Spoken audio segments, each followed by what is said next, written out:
大胆假设，小心求证，合理质疑，颠覆历史。大家好，我是陈启鹏，今天又来帮各位颠覆历史了。那今天要颠覆的主题是什么呢？那就是推背图。那讲到古往今来最有名的预言书，我想大家心目中的第一名应该都是推背图。那这一本推背图不仅预言了大唐的国事，还预言了2000年后的重要大事。那它到底是怎么来的呢？那就要讲到说，有一天唐太宗把袁天罡跟李淳风叫来，那叫来之后，他就说：“你们来帮我预言一下大唐运势。”那于是两个人奉命开始来合作预言，由李淳风作图，袁天罡卜卦，两个人通力合作来预言大唐国事。没想到预言大唐之后呢，一发不可收拾，连大唐之后的2000年的事情，通通都给他预言完了。是后来袁天罡一看不对，再这样下去哪还得了？所以他才用双手推了李淳风一把，然后告诉他说：“不要再泄露天机了。”所以这个时候，李淳风才依依不舍地说了几句话。来，我们可以看到这几句颂曰：“茫茫天数始终求，世道兴衰不自由。万万千千说不尽，不如推背去归休。”也因为这里头有提到推背2个字，所以这本预言书才会称为推背图哈。那据说唐太宗得到之后视若珍宝啊，那直到自己过世都还把它拿来当作陪葬品，所以最原始的版本是被唐太宗拿去陪葬了。那是后来袁天罡跟李淳风各自凭记忆再墨一份，那后来才会有推背图预言书的流传。那当然大家会好奇的是，里头有什么很神奇预言的地方呢？我想最经典的案例就是预言武则天会得到大唐的天下。怎么说呢？我们可以看到这个金圣叹批本推背图第3项里面的谶约，它有提到说：日月当空，照临下土，扑朔迷离，不闻一武。那从日月当空到不闻一武，就可以知道说是姓武的人掌握天下，而且从扑朔迷离也可以看到是女人当家。那于是这就是暗喻着说武则天会当家嘛。所以后来武则天把自己改名为武曌。这个曌就是日月当空的意思哈。好，那于是我们就要问呢，这样的一个推背图到底是否属实呢？那现有资料，我们可信的资料应该是北宋庄季玉所著的《积乐篇》里头有提到推背图一词。那在此之前，其实还有更早的资料，那就是武则天时期的大云经术。那这个大云经术里面有引到推背图的内容哦，说大序8月，圣明运祥，子歌昌，女主立正，启堂堂。那所以由这个地方来看的话，至少到武则天时期就有出现推背图，只不过是这本大云经术大家比较不所采纳。为什么呢？因为它原本就是为了让武则天当皇帝而编造出来的，那因此它的可信度其实是很值得质疑。不过就算质疑好了，好歹它里面的内文有提到推背图咯，所以至少可以肯定的是，武则天时期这本推背图就已经流传于世啦。那可是很有意思的是，如果这本书攸关重要，而且事关大唐国运的话，那就要令人觉得奇怪了。为什么《新唐书》跟《旧唐书》这本这写大唐的史料，通通没有把它记载进去呢？而很有意思的是，在这2本书里面都有提到李淳风跟袁天罡的事迹，而且还把他们预言神准的故事写下来。可是偏偏没有提到2个人合著的这一本推背图。那因此这本推背图到底是不是2人所作？是不是真的有这本预言书呢？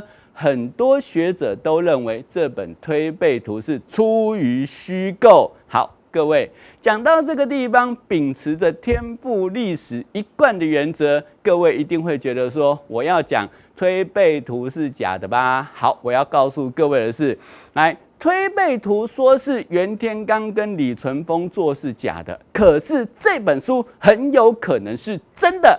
怎么说呢？那其实自古以来就有所谓的占卜之术，像譬如说殷商时期就有所谓的甲骨文。那因此这类的预言其实都有在历代的术数里面有提到。那像譬如说还有现代有摸骨神算的啦，紫微斗数啦，相命之学啊，所以这类的预言其实都还蛮不少见的。那于是我们要问，这类的东西到底是否属实呢？从自古以来有很多的例证都证明说，真的有神算这种事情来看，你似乎不能完全否认真的有这种预言的存在。那就像譬如说风水地理之说好了，那风水地理之说有什么？讲到龙脉啦、王气啦，很多的人都认为说这是子虚乌有，是无稽之谈。可是后来这种地理风水之说被科学家验证了哦。为什么验证？因为在2015年时，荷兰戴尔夫特大学在国际权威科学杂志《自然》期刊上发表了一篇论文。那这篇论文讲的就是量子力学之中有一种特殊的现象，叫做量子纠缠。那这量子纠缠到底在讲什么呢？各位不是科学家，我简单带过就好了。他说的是说，两个粒子之间不管距离多远，一个粒子都会影响到另外一个粒子，也就是说，两粒子之间的作用是不受空间的影响。那于是各位同学，我们如果看到这个地方，你会不会觉得说，这就跟我们的地理风水之说很像？因为这种风水一样是透过这种空间的这种风水的配置来去加以去判断，这是不是一个风水宝地，对不对？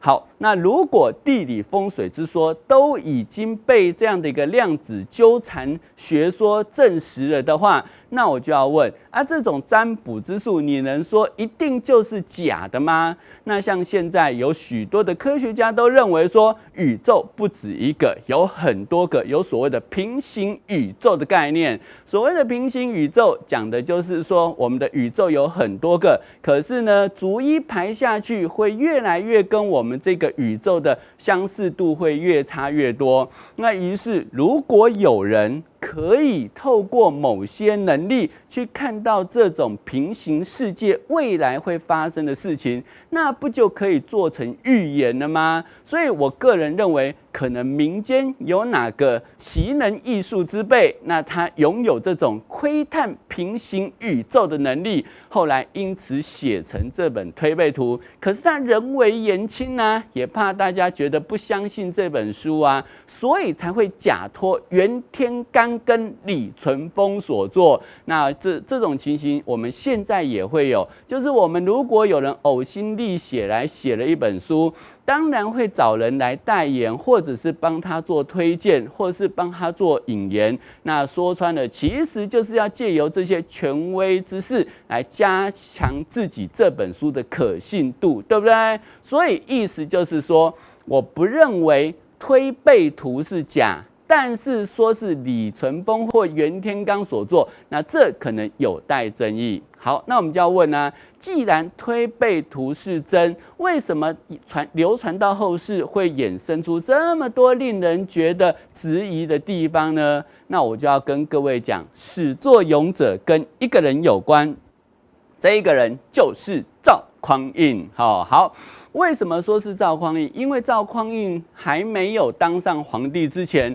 推背图就非常的流行，而且他本身会登基即位，也受到推背图的启发。怎么说呢？其实当时就有流传推背图，里头有一个谶言叫做开口张公。我们可以看到上面的文字，他说：“此地生生在冀州，开月张公在右边，自然木木乾坤大。敢将大晋赵兴玄。那这里头的文字还有不同的版本，不过有人解读这个地方，那开口张弓的话，那就是洪。那如果要洪的话，就是印在洪这个人身上，有可能会当皇帝了。所以你知道当时五代十国的时候，非常的流行哦，像譬如说李煜的老爸。那南唐李煜老爸，他特别把自己的长子命名为李弘济，而吴越国的吴越王，他也把自己的儿子全部都取了个弘字。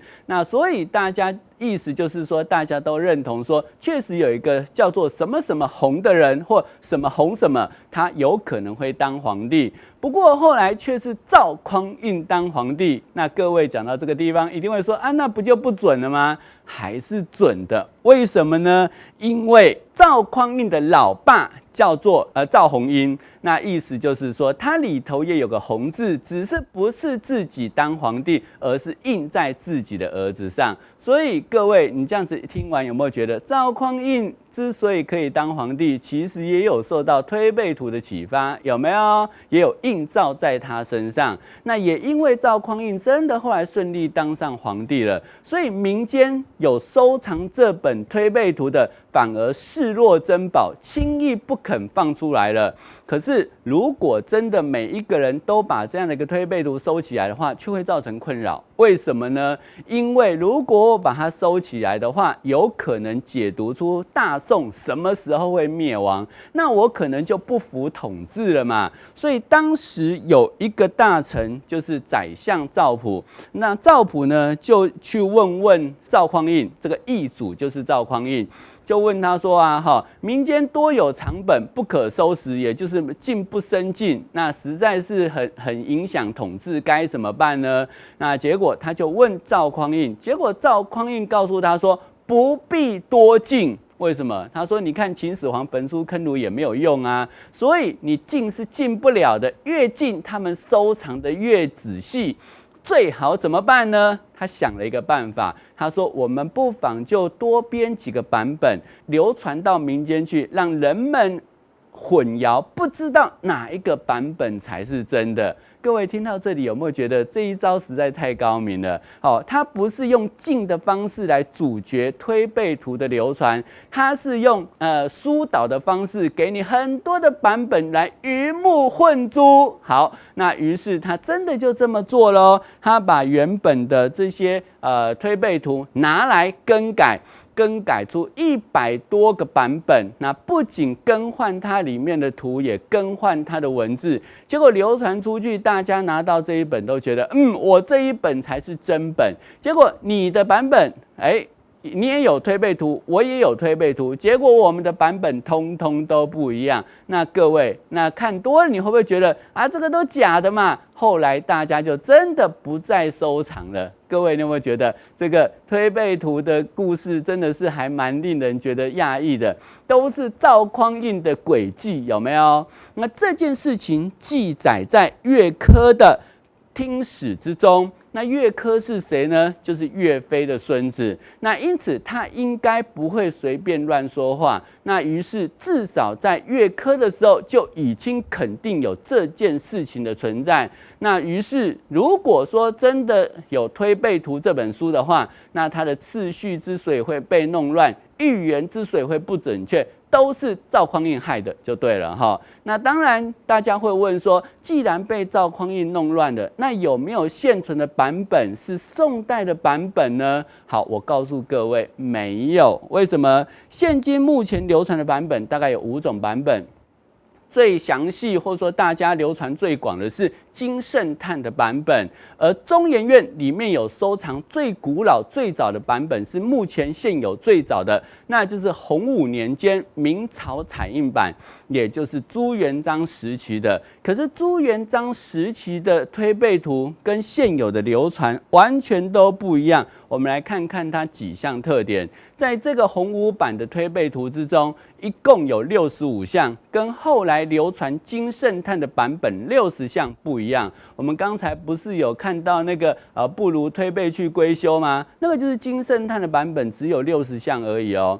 第二个，这个版本呢，每项配有图一幅，衬诗一首，还有一句描述，配图为彩色。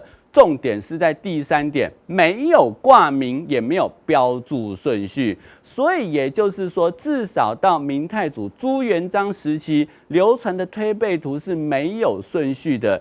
那既然没有顺序，哪一幅先，哪一幅后，谁知道呢？对不对？那不过到后来金圣叹的版本却把它编定了顺序。那这个版本由来也很有意思，它是在1915年的时候现世，就是民国4年的时候，那出来的时候上面特别标注说金圣叹先生详加批辩，有没有？那里头还特别提到说是清初的金圣叹穷毕生之力编定了这样的一个顺序来窥探天机。哇，讲的好像很神，对不对？可是这个版本本身就出了很大的问题。为什么？因为它里面的内容，它的版本还有次序，跟洪武年间的几乎都不一样。你可以看到这个是洪武版的第3项跟第4项，那一幅是男子，一幅是女子。可是到了金圣叹的版本的时候，变成是我们刚才所看到的武则天的那个像，还有就是一堆猴子上面一只鹦鹉。好，那这可能是次序不同的关系。可是金圣叹的版本被人家拿来破解，有一堆状况。怎么说呢？我们就光讲它的那个第7项好了。第7项你可以注意到金圣叹批注说，此项祖蕃正跋扈及吐蕃入寇中原，意思就是说这个是吐蕃人。可是吐蕃怎么会穿起长袍马褂，还有头有辫子呢？这个不是清朝的服饰吗？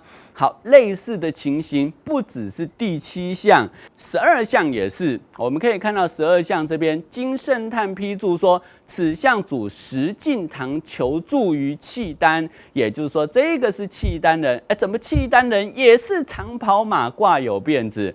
那于是我们翻开所有金圣叹里面的图文，就可以发现说，里头有提到很多的少数民族，通通都是穿满清的服饰。你不觉得这样的一个服饰就已经透露出玄机了吗？也就是说，作者很可能只熟悉满清的少数民族服饰，而不了解其他民族到底穿什么。那当然有人会说，那是袁天罡跟李淳风很厉害，连后来的服饰都能够预言到。好，如果真的能够预言到后来的服饰，为什么他只熟悉清朝的服饰，而不知道吐蕃跟契丹人穿什么样子呢？所以这本书本身它的图文就已经出了问题。那再看到另外一点，来，我们看到第21项这边，21项的谶约。好，我们说金圣叹的批注可能是假的，可是谶总算是正确的吧？好，结果你看到这个谶约这边里头有一句话说南辕北辙。那这个南辕北辙这句成语呢，最早出现在什么时候？那最早出现的就是文天祥的文集之中，那是宋朝那所以意思就是什么？意思就是说，唐代袁天罡跟李淳风在预言的时候，居然用了宋代的词语，你不觉得这实在是非常的夸张吗？诸如此类的讹误，那有人整理居然有9处之多。所以各位讲到这个地方，我们至少就可以肯定说，这个金圣叹的这个推背图版本应该就是虚构的哈。那有人是加以做考证说，那它既然是在民国初年的时候出现，应该是为了宣扬抗日思想，是为了要激起我们的民族主义吧，所以才会有这本书的现世。所以这本书也很有趣的是，清朝以后的事情才比较详细、比较精准。清朝以前的都很大略，而且一些重要的事情也都没有列入进去。所以这一本金圣叹的推背图虽然是流传最广，但是它的真实性却被人家所质疑。不过，尽管金圣叹的推背图版本是假，但是作者委托的袁天罡跟李淳风可不假哦，那是真实存在的人物。那为什么会以他们两个来当作作者？就是因为这2个人在预言或者是在算术天文历法上都有他独到的地方。我们先来看看李淳风好了哈。李淳风呢，为什么会这么厉害？除了他自幼就聪慧之外，还有更重要的是家学渊源呐。为什么？因为他所有的本事都是老爸教的。那我们可以看到《新唐书》的记载，他说。李淳风的父亲叫李擘，那曾经当过隋朝的高堂尉，那是后来看到隋朝即将灭亡，于是干脆弃官跑到华山去出家。那不过他有把他的本事交给李淳风，所以我们看到最后2句话说：淳风又俊爽，博涉群书，尤明天文历算。阴阳之学，所以这也就是他会成为大唐风水师的原因哈。那在史料之中有不少地方都有提到他的过人之处。那他最特别的地方是有提到说，著有一本书叫做《以示赞》。那这本《以示赞》是星象学著作。从前面提到说他会天文历算来说做这本书，那也是非常合理。那不过最特别的地方是在这本书之中还为风定级哦，他把风定为8级，是史上第一个替风力定级的人。那是后来1000多年后，英国学者才在这个基础之上把它衍生为风力变12级。那所以你看哦，李淳风是不是很有他独到的一套？最起码他就先于所有人先替风定级了，有没有？但是这个是他的科学成就。厉害的地方还在他的预言哈，那他不少书都有提到他的预言神准的地方，像譬如说刘肃的《隋唐佳话》里头就提到几个蛮有意思的故事，像譬如说有一天李淳风在整理新岁历书的时候，发现朔日是日食，那朔日就是初一的时候，初一就出现日食，这是不祥之兆啊。所以据说当时唐太宗看了很不高兴，就问他说：“你确定这天是日食吗？那万一没有出现怎么办？”李淳风说：“如果没有出现日食的话，我甘愿受罚。”那唐太宗就说：“好，我就等着看。那你说哪一天，我们就特别到那个庭院去看看，是不是真的会有这种日食现象的出现。”结果到了那一天，唐太宗一看，这个宫廷的花园日正当空啊！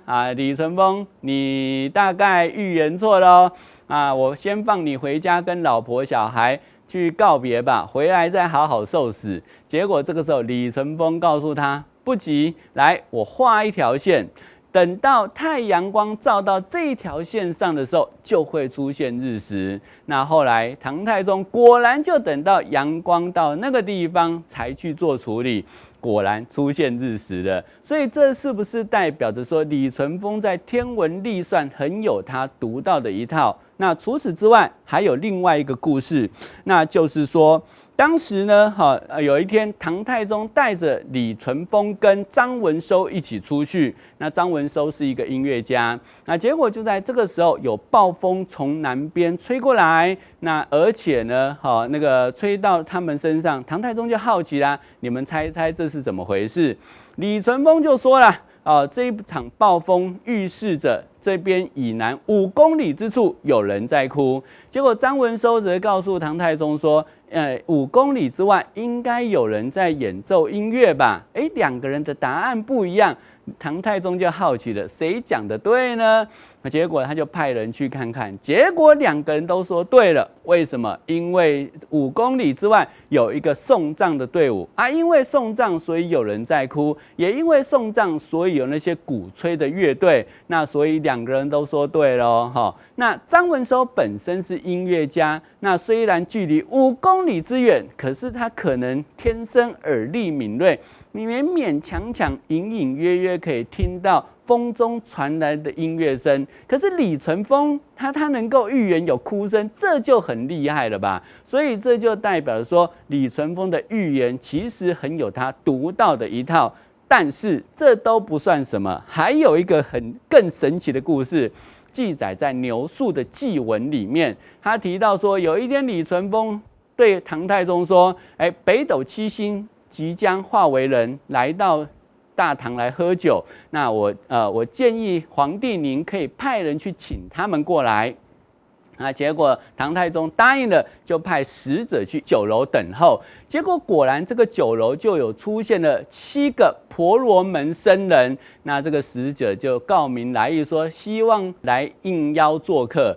结果这7个人呢，一听到就相顾而笑，说：“哎呀，一定是李淳风这个小儿来说我啦。”那于是他就对使者讲啦：“好啦，等我喝完酒再说，我就会跟你过去，你先下去吧。”所以使者就到楼下去等候，反正他们是在2楼嘛，你也跑不掉哪里去。那结果左等右等都等不到，奇怪，人到哪去呢？结果上楼一看，人已经不见了。那因为不见了嘛，所以只好跟唐太宗回报。唐太宗也觉得非常的惊讶，但重点是，这7个人到底是否真的存在过呢？真的存在，因为后来等他们离开之后，店主人在收拾这个婆罗门僧人所喝的酒时，意外从他们座位底下还拿到钱2000贯，也就是说，这就是他们的酒资，也就是这7个北斗七星之人呢，他并没有白吃白喝，有留下他的酒钱。这个故事是太神奇了，但是可以证明说，当时李淳风的预言的故事其实是非常的流传甚广，才会有类似的故事出现。不过，李淳风厉害的地方，不是在这些小的预言，而是他预言了即将会有武则天的出现。怎么说呢？好，我们来看看哈。来，在那个《旧唐书》里面有特别提到说，那当时贞观年间，太白金星经常在白天出现。那唐太宗看了就觉得有点怪怪的，就跑去问太史令说这是怎么回事？就太史占卜之后对他说：“女主昌，意思就是女生会兴盛起来。”那于是后来民间又出现了一本秘籍，里头有提到2句话哦，说唐3世之后，则女主武王代有天下。那不就代表着说大唐会被人取代吗？所以唐太宗就跑去问李淳风说：“这话是否属实？”结果李淳风告诉他是没错，而且这个人已经在陛下的宫中了。那所以从现在算起，不出30年，他就会取代大唐。那当时唐太宗还问说：“那我干脆把这些工人全杀了如何？反正也不能确定是哪一个嘛。”那结果李淳风说不可以。为什么不可以？他说了哈，那他现在呢？如果过了30年后，那年纪已经有点大了，那个性会比较仁慈一点。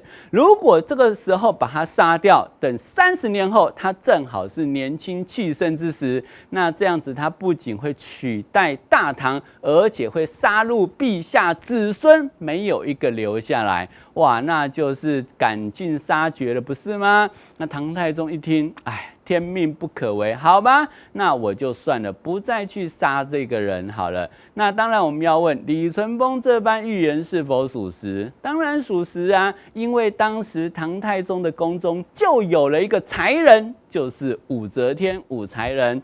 而在他死后，他为了怕这个姓武的才人真的后来因此能够取代大唐，还把他送到感业寺去。哪知道唐高宗李治又把他迎回来，还让他变成皇后。后来兴风作浪，取代大唐，建国号召，成为中国史上第一个女皇帝。所以各位讲到这里，你就知道说李淳风的预言真的是神准，对不对？好。不过李淳风如此厉害，那袁天罡又如何呢？我告诉各位，袁天罡也不是一个泛之辈。那据说呢，他非常的会相命，而且呢，很会看面相哦。据说他还做了一本书叫《风剑》，也就是说，看到风的来向跟风的速度，就可以判断吉凶。不过，在史书之中，他最擅长的还是看面相。在《旧唐书·方济列传》就有提到说，袁天罡曾经应邀为3个人看相，分别是杜淹、王圭跟韦挺。结果这3个人他们的官位会当到多高，中间有什么样的起伏，最后会有什么的下场，都逐一应验。所以后来这3个人对袁天罡非常的佩服，那也因为袁天罡的面相之术非常的厉害，后来还特别被找来宫中，那也就是去见唐太宗。当时唐太宗看了他之后，就听到他去解析面相，觉得非常的惊讶，那就问他说：古有君评，正经得耳，何如？意思就是说，古代西汉的时候有一个术数大师叫做严君平，那我今天得到你，你跟他比是如何呢？结果袁天罡告诉他说他生不逢时所以我比他好一些。意思是说我有得到英明的皇帝来去加以照顾，所以后来唐太宗呢就把袁天罡收为智囊等于是有点做他的顾问就对了那于是后来袁天罡去向了很多的大臣，都逐一应验讲中他的际遇如何。所以当时的申国公高士廉还曾经对他说：“袁天罡大师你将来会做什么官？”就袁天罡告诉他说：“我自己有相过我自己的命，今年4月就差不多了。意思就是说我也不会有再更高一层的官位了。”结果呢，果然他就到4月的时候就过世喽。所以这就代表了说，袁天罡的相命之学不仅非常厉害，连自己的寿命都给他算到了。你看有没有强好，那于是我们要问说袁天罡的相命之术很厉害，那他的预言又是如何呢？预言也蛮厉害的那在史书之中还有特别提到说，他也曾经为武则天看相。好，那这是怎么回事呢？我们来看看《旧唐书》的记载。最初呢，武则天还在襁褓刚生出来的时候呢，那个武家呢就请那个袁天罡过来看相。那当时他一看到武则天的妈妈杨氏，就告诉他说：“哎呀，夫人的古法必生贵子意思是你的面貌非常的富贵，一定是有一个大富大贵的孩子。”那于是这个杨夫人就很好奇，说是印在哪一个子女身上，所以她一开始就把她的2个儿子元庆跟元爽叫过来。结果袁天罡看了说：“这2个孩子是不错啦，都是保家之主啦，官可至3品，3品而已，当然称不上是大富大贵，对不对？”所以后来杨夫人又把武则天的姐姐韩国夫人叫出来给袁天罡看，结果袁天罡一看，哎呦，不简单这个女孩子确实大贵，不过呢不利其夫，意思是说她的先生有可能早死。那于是杨夫人就听了你都说这几个不是，那有可能是谁呀？那于是她就想到襁褓中的武则天，那于是呢她就想考袁天罡，特别把这个小孩武则天的衣服换掉，也就是从女生的服饰换成男生的服饰，去给袁天罡看看。结果袁天罡一看之后，哇，神色大变他讲了2句话说：“此郎君子，龙金凤锦，贵人之极也。”好，所以意思就是说，杨夫人的大富大贵就是印在这个孩子身上。可是还有一句话他说：“如果是女生的话，那就没办法去探测了，因为她未来将会成为天下之主好，那当然讲到这里，各位一定会好奇说，杨夫人有没有说破这个就是一个女子？当然没有说破啦史书是没有记载啦，可是我认为一定不会讲。为什么呢？因为如果这个女孩子将为天下之主，那就代表会取代大唐既然会取代大唐，万一被袁天罡说出去，袁天罡跑去跟唐太宗讲，唐太宗来株连9族，那该怎么办？各位，所以后来史书没有提到杨夫人的反应，但是杨夫人应该是没有说破这件事情，但是至少可以肯定一件事，她也看出了武则天会大富大贵，成为天下之主。那由此来看，袁天罡的相命之学，他的预言之术是不是真的很厉害呢？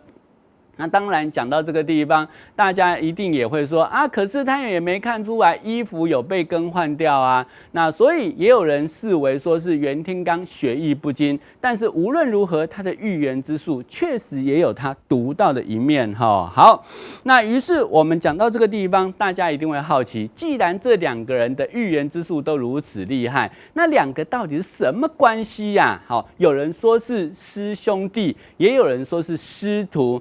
但是呢，都没有办法做证明，因为史书没有记载，莫衷一是。可是可以肯定一点的是，两个人是同事，因为李淳风当太史令，而袁天罡被唐太宗收为智囊，所以两个人都在大唐为官，那当然是同事关系喽哈。那既然是同事，大家一定会很好奇，说这两个人到底谁的功力比较高一些啊？好像很难比较。我们前面讲到这两个人的预言都有各自突出之处，对不对？民间倒是有传闻两个人曾经比上一比啦。哦，这个故事也蛮有意思的。就是有一天，唐太宗带着两个人一起出去，结果呢，看到有两匹马，一匹是红色，一匹是黑色。那于是唐太宗就好奇啦，就问两个人说：“你们帮我预测看看，哪一匹马会先下水渡河？”结果袁天罡先卜卦，卜出离卦，那他认为离为火嘛，所以应该是红马先下水。结果呢，换到了李淳风的时候呢，他没有卜卦，他却有不同的解读。他说了哈，那个有火之前应该会先生烟，所以这个烟是黑色的话，应该是黑马先下水渡河。好，大家一定会好奇啊，谁说的是正确呢？李淳风说中了，可是李淳风呢，这个时候不居功，他说如果没有袁天罡的卜卦的话，我也没有办法做这样的一个解读。也就是说，我是在袁天罡预测的基础之上再做发挥，功劳还是袁天罡的。那所以由这个地方来看，两个人各有厉害的地方。李淳风不卜卦哦，他完全相信袁天罡的卜卦，这就代表着袁天罡的卜卦是功力很高的，对不对？好，那这个故事看不出谁高下，那我们再看看另外一个民间传闻好了哈。那另外一个民间传闻就是有提到说，两个人被找去为武则天看那个墓地。那当时武则天先找了李淳风，那说你帮我去找一块风水宝地。结果李淳风花了9981天，找到了这块风水宝地，就在那个地方放下一颗铜钱。那后来武则天又跑去找袁天罡说：“来，你帮我找一块风水宝地。”结果袁天罡又花了9981天，找到了一块风水宝地。那随手把自己的银簪就是绑头发的银簪插在上头然后也回去复命。结果后来武则天把两个人所找到的地方拿起来一比对，就是同一块地方，而且更神奇的是，袁天罡的银簪还插在李淳风的铜钱的前眼之上，意思就是说，两个人都找到了同一块地方。你有没有觉得这两个人的功力真的都非凡，同样都会看风水宝地，有没有？不过这样的一个后来就出现了乾陵。不过这样的一个说法，后来也有不同的版本。另外一个版本是说，那这个乾陵其实是李淳风跟长孙无忌所找的，但是找到之后，武则天有让袁天罡看看，结果袁天罡反对，说不可以葬在这里。为什么呢？他说：“你看这个乾陵所在的梁山，那梁山呢，就好像女子双峰一样，所以当地的居民把这个地方称为奶头山。那既然是形似女子，阴气必重，那如果大唐葬在这里的话，龙脉必定受影响，可能不利大唐的天下。那所以他不建议葬在这里。那于是呢，袁天罡这么说的，那这个时候该怎么办呢？武则天听的是很开心啊，因为这就象征他未来会大发利市，会登高，再更进一步当皇帝嘛，所以他就觉得说，我还是葬在这里，好了哈。可是呢，那个李治呢，就有点迟疑啊，所以武则天就说，你就相信那个长孙无忌嘛，他是你舅舅，他找的一定不会错的啦。那所以后来怎么办呢？这个时候长孙无忌也怕袁天罡所说的是真的，所以他提供了一个折中的建议。他说：“我们就把这个地方定名为乾陵好了，因为乾为阳嘛，那这个地方梁山比较阴嘛，所以阴阳相合就可以定乾坤嘛。那大唐的运势当然不会受到影响，可以继续延续下去。”结果李治这么一听，不错，这个建议好。所以后来武则天跟唐高宗李治一起合葬的这个陵墓才会叫做乾陵。好，那这个是民间传说，到底是否属实，我们不得而知啦。不过我个人认为说，两个人是无从比高下的。就像我们前面史料所说的李淳风擅长的是天文历算，而袁天罡擅长的是相命之学。也许两个人都有涉猎这种风水地理之术，可是你能说谁高谁低吗？这似乎也很难判定。那因此，我们只要知道说，两个人都各自学有专精，都能够用自己的所学来去做大唐的预测，这样子就可以了哈。好，那我们要问呢，那这两位绝世高人，那他们为自己找的墓又是如何呢？很有意思的是，这两个人后来为自己找的墓，几乎都在同一块地方，相去不远哦，而且都是找在长安县郊的杜公祠山后。那只不过是这两个墓虽然都差不多距离，但是一个没多久就破败，一个却千年不损。那这是怎么回事呢？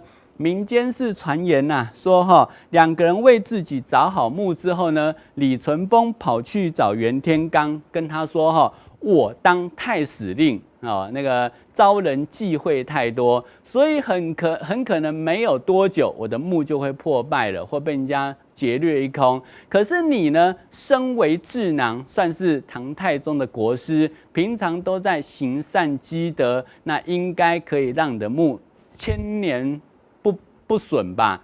那所以，那我们要问说，李淳风这番话到底是否应验呢？似乎是真的哦，因为李淳风的墓后来没有多久就被破坏掉了。现在看到的就是后来的子孙所建的衣冠冢而已，也就是一个纪念冢。袁天罡的墓呢，却常保无缺，为什么呢？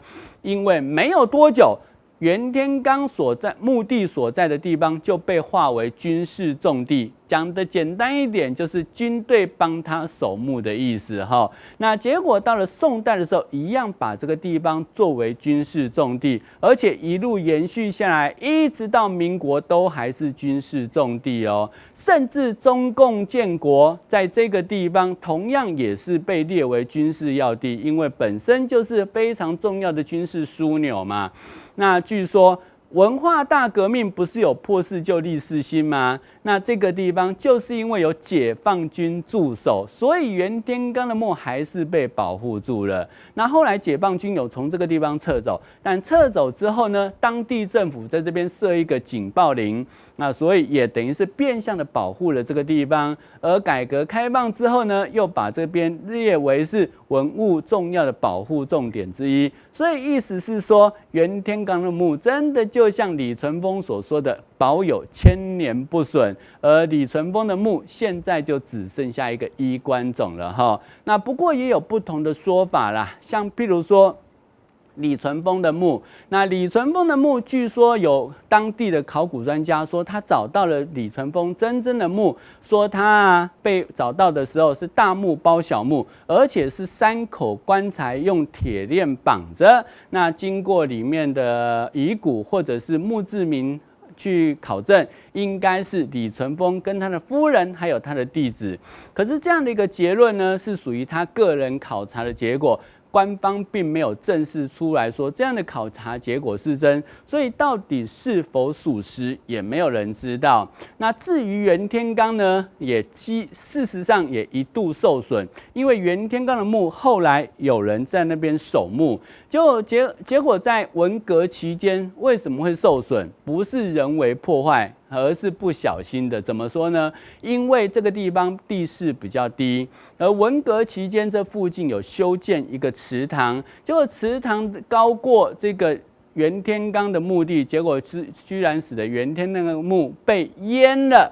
那被淹之后，守墓人就觉得这应该不是袁天罡的墓嘛，袁天罡怎么会找一个墓让自己的墓被淹呢？所以他就挖看坟土，没多久就挖到一个石棺，石棺下面有一个破洞，结果下去呢深不可测，因为他拿东西丢下去，发现那个回音很远很久哦，所以他认为说这个石棺是假石棺，下面应该是他真正的墓。那既然有这么样一个曲折的规模，很显然是真墓，所以他后来没有再继续挖下去，就恢复成原状，也就是我们现在看到的这样，继续守墓哈。